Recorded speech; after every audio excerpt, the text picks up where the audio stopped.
Енді Инстаграм арқылы келген. Ол кезде телефон, тикток болған жоқ. Есіміңіз?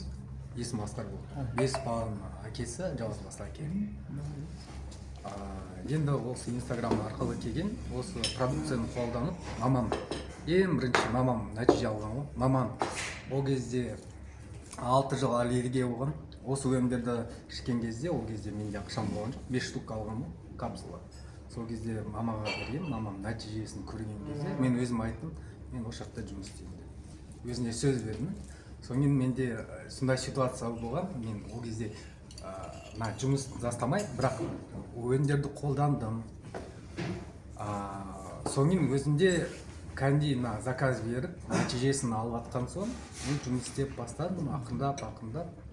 Солай, балаларым да күшті нәтиже алып жатыр, мен де өзім 5 балам қазір Аллаға шүкір, қазір 2 бала, үшін балаларым неге кружоктарға барады, күшті нәтижесін алып атқан соң, мынандай қалмайды.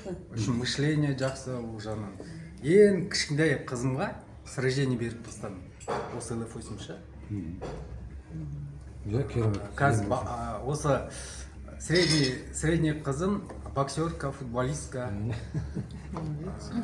Негізінде ол қызында сражение порог сердца